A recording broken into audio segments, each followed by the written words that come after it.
Chapitre 56, le prix de la gentillesse. Le jeune guerrier pensait avoir mal entendu Tatar. Aidez-les et faites-leur un lieu de séjour temporaire. Et nous devrons rapporter le reste de nourriture du village. L'autorité des exécutifs venait du roi Lakrak. Les guerriers suivirent l'ordre de Tatar sans se plaindre. Le chef d'Astacidéa a remercié Tatar.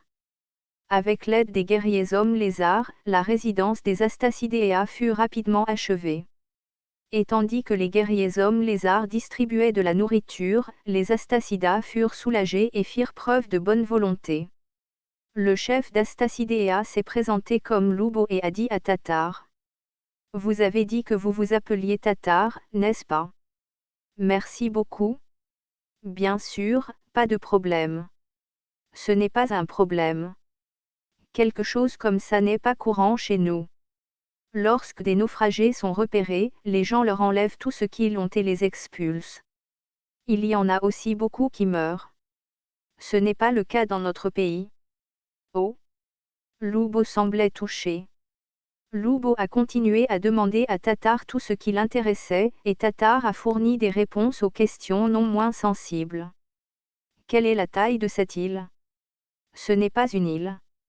Si vous allez vers le nord, vous devrez marcher plus de 100 jours pour atteindre l'extrémité du pays, et si vous marchez à partir de là vers l'ouest, vous ne verrez pas la limite même après avoir marché 100 jours.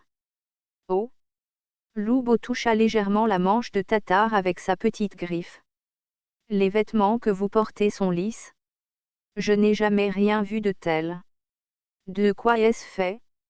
C'est ce qu'on appelle la soie. Soie? Les vers à soie créent des cocons avant de devenir des papillons de nuit, et ce sont les fils tirés du cocon qui fabriquent la soie. Nous élevons des vers à soie sur ces terres. Si vous allez vers le nord, il y a un village qui élève des vers à soie et les enfile. Le village vend de la soie contre de l'argent ou des marchandises. Oh! De plus, Loubo a demandé ce qu'était l'argent, ce qu'était l'écriture, ce qu'était un roi, et aussi combien d'autres espèces vivaient dans le pays des hommes lézards. Tatar a sincèrement répondu aux questions au mieux de ses capacités. Après quelques jours, alors que Loubo partait, il reçut à nouveau beaucoup d'aide de Tatar. On a juste besoin de regarder le ciel quand on est perdu. C'est exact. Tatar avait fidèlement appris à regarder les étoiles grâce au capteur d'étoiles, il était donc assez talentueux pour enseigner aux autres. Loubo a combiné les compétences qu'il a apprises de Tatar avec ses compétences en navigation au gré du vent et s'est rendu compte qu'il pouvait rentrer chez lui. Le jour où Loubo est parti, il a dit « Merci, monsieur Tatar. Nous n'oublierons jamais votre gentillesse. » WBNVL.C. Cependant, les Tatars, les guerriers et les autres hommes lézards du village qui avaient aidé les Azachidas prirent cela comme une simple plaisanterie. Tout le monde savait que la gentillesse n'était pas toujours récompensée par la gentillesse. C'est pourquoi le jeune guerrier qui était aux côtés de Tatar le premier jour où les Astacidas arrivèrent à terre demanda « Pourquoi les as-tu aidés? » Si c'était moi, je les aurais expulsés et dit à Lakrak que nous avions vaincu un groupe qui avait envahi la côte. Mais vous ne les avez pas chassés, mais vous les avez aidés, ce qui a réduit les biens de notre village. Le roi ne se fâcherait-il pas s'il entendait parler de cela? Tatar se gratta le menton en écoutant le jeune guerrier. Alors tu te plains? Non. Juste curieux. À propos de quoi? Je te connaissais comme un grand guerrier. Un guerrier qui n'hésite pas à faire couler du sang quand c'est nécessaire. Mais dans ce cas, il semble que vous ayez peur d'une bagarre. Étiez-vous peut-être inquiet pour nous tous en raison de votre position de cadre supérieur? Tatar secoua la tête. Il y a quelque chose que tu as mal compris à mon sujet. Laissez-moi vous raconter une histoire. Tatar commença lentement à se souvenir de la conversation qu'il avait eue avec Lakrak il y a longtemps. Tatar a rencontré un groupe de vagabonds alors qu'il traversait le désert suivant les ordres de Lakrak. Les gens qui ne connaissaient pas bien cette anecdote tatare pensaient que le groupe de vagabonds était constitué d'hommes lézards, mais ce n'était pas vrai. Il s'agissait d'un groupe de halflings qui couraient pour sauver leur vie tout en évitant le territoire de la tribu Black-Scaled. Ils étaient pourchassés par des voleurs trolls, et Tatar les avait croisés juste à temps. Tatar aurait pu éviter le combat, mais il a choisi d'intervenir. Tatar a tué les 10 voleurs trolls et a perdu son île gauche dans le processus. Après cela, il est retourné à Lakrak. Tatar dit en entrant dans la tente de Lakrak. Je suis désolé, Lakrak. Pourquoi ? À cause de ma propre volonté, j'ai blessé le corps que j'aurais dû chérir en tant que guerrier de Dieu, et aussi en tant que votre guerrier. Pour les guerriers, en particulier les hommes lézards, perdre un île était mortel. Contrairement aux espèces à tête courte, les espèces à tête longue avec un long museau comme les hommes lézards avaient des yeux sur les côtés de la tête. En conséquence, ils avaient une mauvaise perception de la profondeur, mais des angles de vision larges. Cependant, perdre un île signifierait la perte de cet avantage particulier. Lakrak secoua la tête. Non, Tatar. Tu es toujours un excellent guerrier. J'ai entendu dire que tu avais perdu un île dans une bagarre. Rares sont nos guerriers qui seraient suffisamment confiants pour combattre 10 trolls d'un seul île et gagner point, mais j'ai perdu un îlet. Vous avez moi et les autres guerriers, n'est-ce pas? Nous deviendrons tout votre île gauche, alors de quoi as-tu si peur? À la suggestion de Lakrak de faire confiance aux autres, Tatar hocha silencieusement la tête. Tatar, tu ne le regrettes pas plutôt? Regrettant quoi? Vous ne faites pas partie de leur tribu? Vous avez perdu votre île en protégeant ceux qui n'étaient même pas des hommes lézards. Et à cause de cela, votre vie quotidienne serait inconfortable. Vous avez perdu ce qui était censé faire partie de vous et vous n'avez rien gagné. Tatar regarda le feu de joie allumé. J'ai entendu parler de la fois où vous avez découvert le premier miracle. À cette époque, votre tribu errait dans le désert, affamée et blessée. J'ai entendu dire que le dieu insecte bleu vous a guidé avec des coléoptères. Et selon cette histoire, le dieu insecte bleu n'avait rien voulu en retour. Lakrak éleva la voix et dit. Oserez-vous dire que vous avez fait la même chose que Dieu? Oui. Lakrak resta silencieux un moment et répondit. Tu as raison.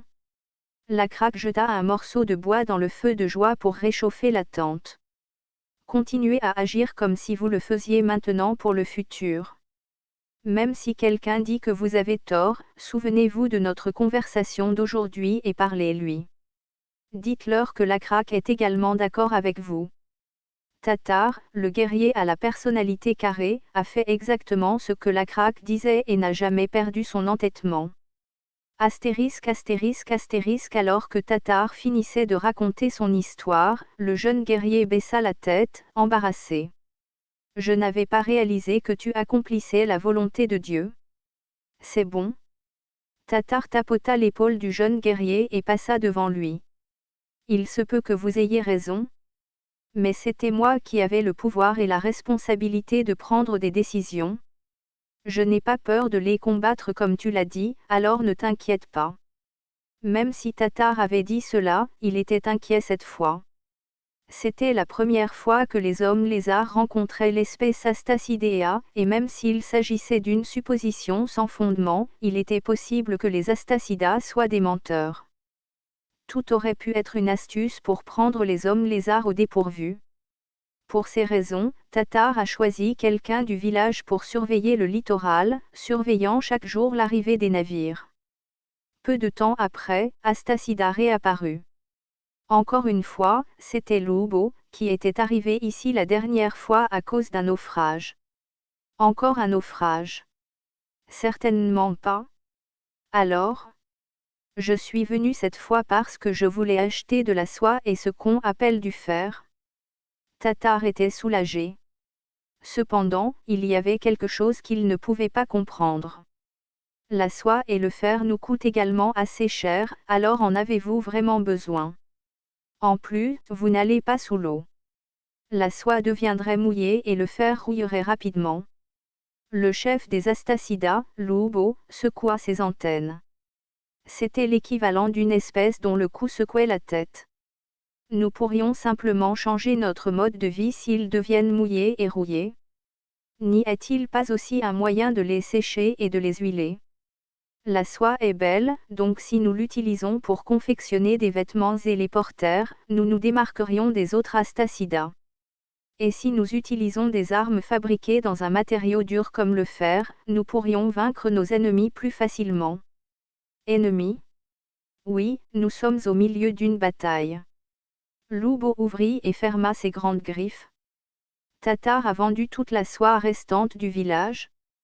Ce qu'il recevait en échange était principalement de la nourriture comme des algues, du poisson et des crustacés, des os d'animaux marins rares et un bijou appelé perle.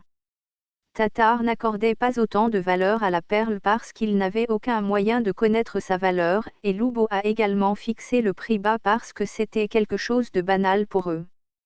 Comme il n'était pas marchand, Tatar pensait qu'il ne pouvait pas faire grand-chose, même si le commerce était plutôt décevant. Alors que Tatar semblait déçu des articles qu'il avait reçus en échange de la soie, Lubo semblait également anxieux. Après y avoir mûrement réfléchi, Tarter dit: à bien y penser, ce serait bien si nous avions un navire comme le vôtre. Les vaisseaux sont très difficiles à fabriquer. Cela prend beaucoup de temps et les artisans ne partagent leurs techniques qu'entre eux.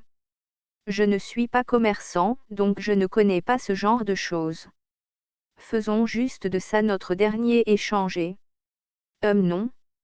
Nous n'aurons pas assez de temps pour construire un navire avant le prochain échange, mais je pense que nous pourrons en voler un à nos ennemis. En nous promettant que nous amènerons un bateau vide la prochaine fois, pourriez-vous nous donner la soie et le fer? Bien. Et ainsi, quelques échanges supplémentaires ont été effectués.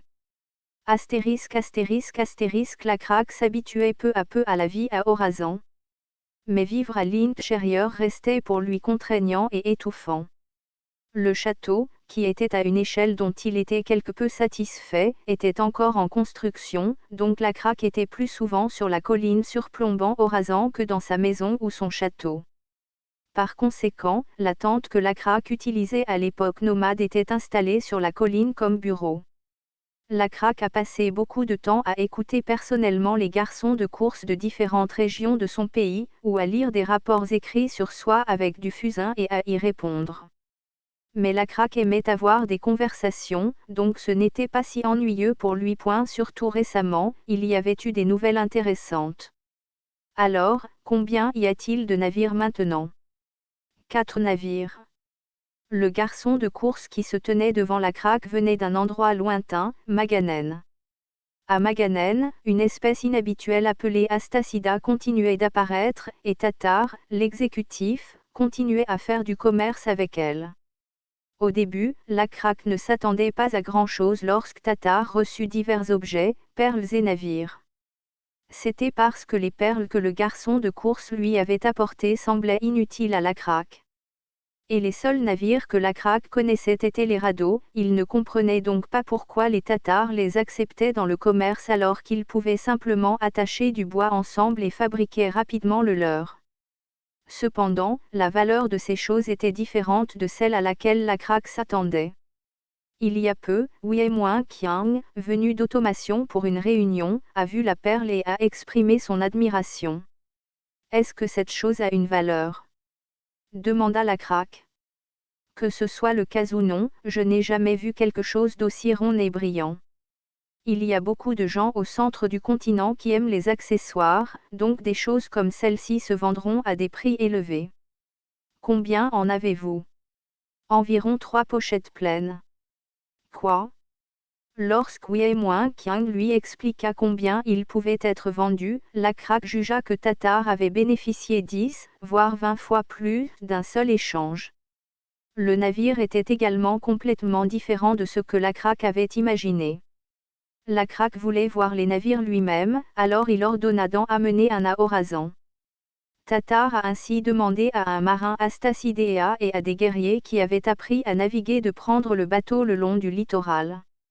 Même s'ils voyageaient le long de la côte, c'était le premier voyage des hommes lézards, et ils pouvaient rencontrer des dangers tels que des rochers. Heureusement, le navire a atteint Orazan en toute sécurité. Et après avoir vu le navire, la Craque a dû ajuster son calcul mental sur les bénéfices que les Tatars avaient tirés du commerce. Il en a bénéficié 100 fois plus. La Craque avait toujours vécu sur terre, mais depuis qu'il avait appris l'existence de la mer, il avait eu envie d'y aller. Au bout du pays se trouvait la mer. Et toute terre entra en contact avec la mer. Ce navire semble même confortable pour remonter le fleuve. Les voiliers étaient plus rapides que la marche et pouvaient transporter beaucoup plus de bagages que les cacatoès ou les chevaux. La Craque jugea que les navires avaient une grande valeur et essaya immédiatement de construire le même navire sur la côte d'Orazan. Puis, un autre garçon de course de Maganen est venu à la Craque.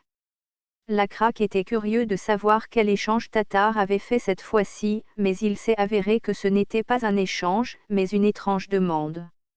Ces écrevisses nous ont demandé de tamponner la soie.